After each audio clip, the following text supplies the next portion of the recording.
Bismillahirrahmanirrahim. Assalamualaikum warahmatullahi wabarakatuh. Alhamdulillah, syukurillah, salatu wassalamu ala ya Rasulullah wa ba'du. Yang saya hormati dosen pengampu filsafat Islam yakni Bapak Al-Fajrul Shadiq MAG dan teman-teman semester 5 yang saya banggakan. Pertama-tama marilah kita panjatkan puja dan puji syukur atas kehadiran Nabi besar kita Nabi Muhammad SAW, yang mana berkat beliau kita diangkat dari alam kebodohan menuju alam yang penuh terang benderang seperti yang kita rasakan pada kali ini. Untuk lebih mempersingkat waktu, di sini saya akan membahas tentang epistemologi hukum Islam, yang mana judul yang saya bawakan pada kesempatan kali ini yaitu tentang epistemologi ini, yaitu berasal dari makalah saya sendiri dan teman-teman. Di sini saya akan langsung untuk menjelaskan yang dinamakan epistemologi hukum Islam itu apa. Di sini ada beberapa pembahasan. Yang pertama yaitu epistemologi hukum Islam ini berasal dari bahasa Yunani, yang berarti pengetahuan dan perkataan, pikiran, ilmu, dan lain sebagainya. Para ahli mengatakan ada 3 problematika yang dibahas dalam epistemologi. Yang pertama, sumber pengetahuan, dan yang kedua, metode untuk memperoleh pengetahuan, yang ketiga yaitu validitas pengetahuan. Ketika kita dikaitkan dengan hukum Islam, epistemologi ini, hukum Islam juga berbicara mengenai sumber hukum Islam, metode pengalian hukum Islam, dan validitas hukum Islam ini ada beberapa sumber. Di antaranya, pertama, sumber hukum Islam. Di sini sumber hukum Islam ini merupakan terjemahan dari Masdar al-Ahkam oleh ulama fikih yang usul fikih klasik. Ini dalam kamus besar bahasa Indonesia atau bisa disebut KBBI, kata sumber mempunyai arti asal sesuatu. Jadi sumber hukum Islam dalam KBBI ini, dan jika dikorelasikan dalam fikih dan usul fikih klasik ini, dapat kita pahami sebagai asal atau tempat pengambilan hukum Islam itu sendiri. Yang mana tempat pengambilan hukum Islam itu ada beberapa poin juga. Yang pertama, Al-Quran. Al-Quran ini adalah kalam Allah yang diturunkan kepada Nabi Muhammad melalui perantara malaikat Jibril. Ini diturunkannya Al-Quran kepada Nabi Muhammad dengan bahasa Arab, bukanlah langsung ada terjemahannya dahulu. Ketika Al-Quran diturunkan secara berangsur-angsur, tidak pas langsung seperti yang sekarang kita baca sehari-hari, tidak pas langsung menjadi mushaf, namun itu diturunkannya bertahap. Ketika adanya suatu, kalau dibahasakan bahasa sekarang, itu ada masalah konflik lah, itu turun Al-Quran yang menjadi sumber untuk terpecahnya masalah tersebut. Dalam hukum Islam, Al-Quran adalah sumber dari segala sumber. Tidak ada perselisihan di antara kaum muslim mengenai kedudukan Al-Quran. Jadi kita pahami dari dulu sampai sekarang kalau Al-Quran ini menjadi sumber dari segala sumber, yang mana tidak ada perselisihan dalam kaum muslimin mengenai kedudukan ini, karena sudah tertata dari dahulu. Ini juga yang kedua yaitu sunnah. Ini pembagian dari sumber hukum Islam. Yang pertama tadi Al-Quran, yang kedua sunnah, dan sunnah ini adalah suatu laporan mengenai sunnah adalah suatu laporan mengenai masa lalu, khususnya laporan seputar Nabi, baik itu perkataannya, perbuatannya, dan persetujuan dalam yang ditunjukkan selain dalam Al-Quran. Sunnah ini adalah salah satu tempat pengalihan hukum Islam selain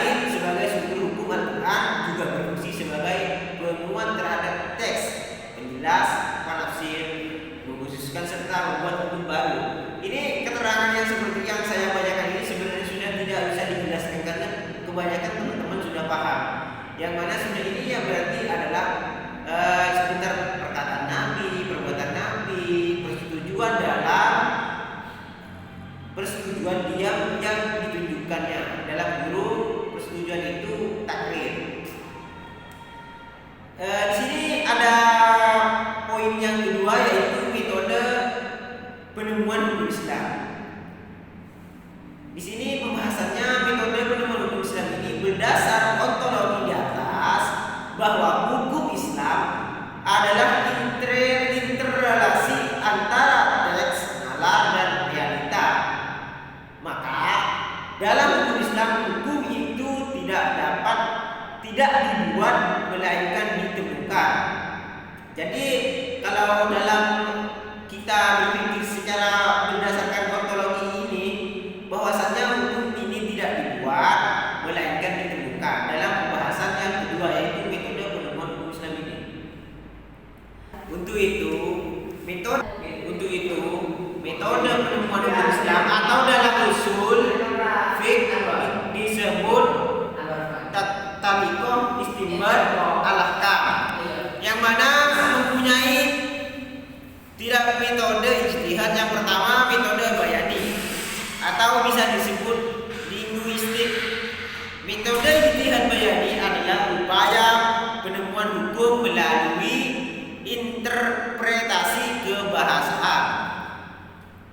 Metode ini diidentikan dengan penggunaan nalar ijtihad yang lebih memprioritaskan redaksi teks daripada substansi. Jadi dalam metode bayani atau bisa disebut linguistik ini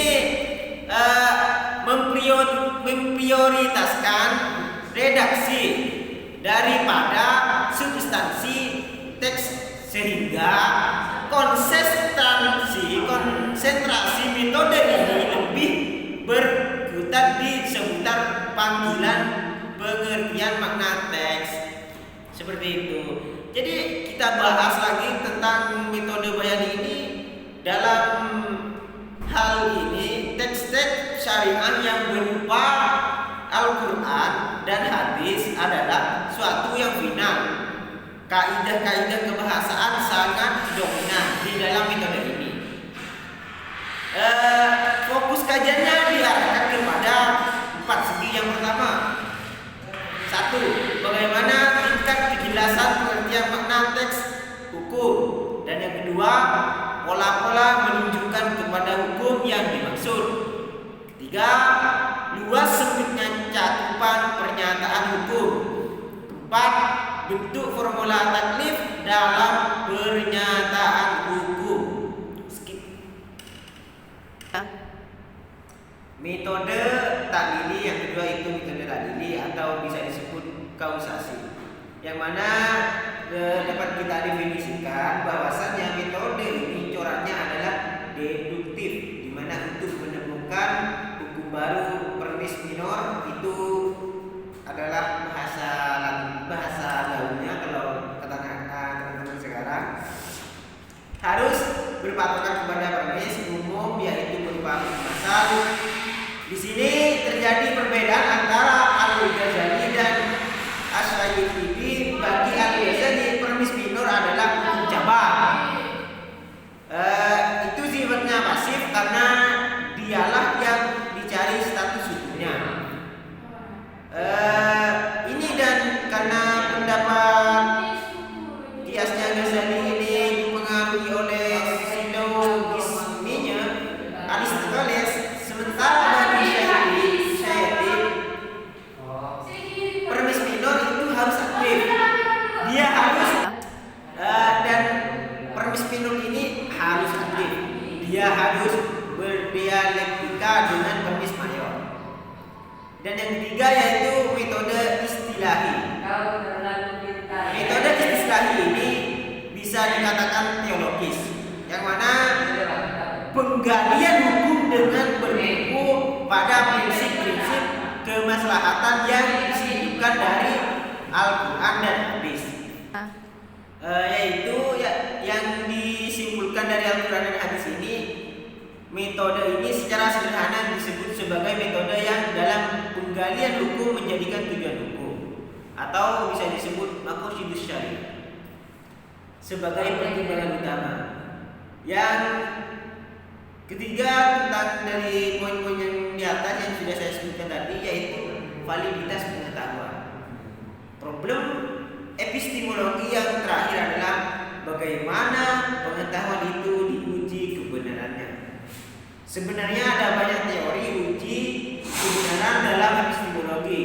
Pertama, teori kebenaran korespondensi. Yang dimaksud teori kebenaran korespondensi adalah persesuaian antara apa yang dikatakan dengan kenyataan atau realita. Sudah jelas yang saya bacakan tadi, yaitu persesuaian antara apa yang dikatakan dengan kenyataan, atau kita bisa sebut bahasa gaulnya yaitu realita. Yang kedua yaitu teori kebenaran koherensi. Ini korespondensi, koherensi hampir sama. Koherensi adalah suatu yang dianggap benar ketika dia mempunyai kesesuaian, atau bisa disebut koheren, atau keharmonisan dengan sesuatu yang memiliki hierarki yang lebih tinggi. Hierarki yang lebih tinggi di sini bisa kita sampaikan bahwasanya berupa teks-teks baik itu Al-Quran maupun hadis.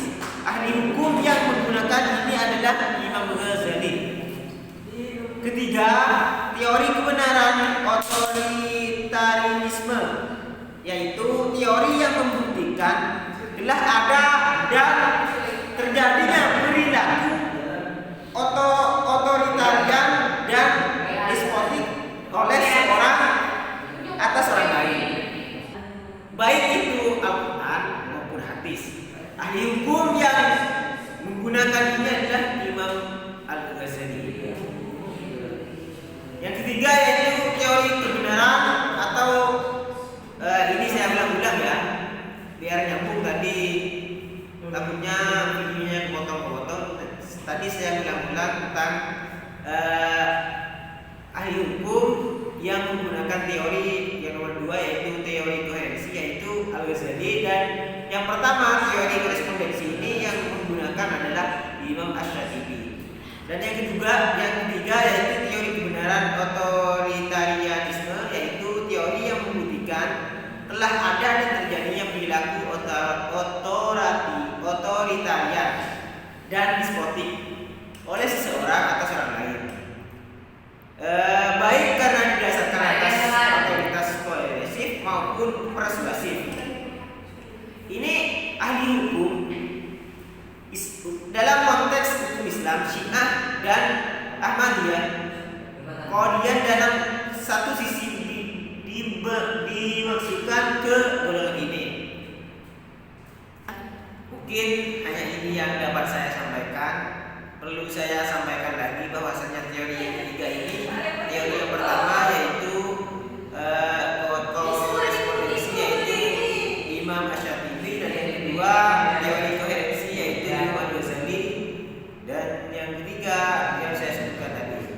Mungkin hanya ini yang dapat saya sampaikan. Kurang dan lebihnya saya mohon maaf. Apabila ada kekurangan itu murni dari saya. Apabila ada kelebihan,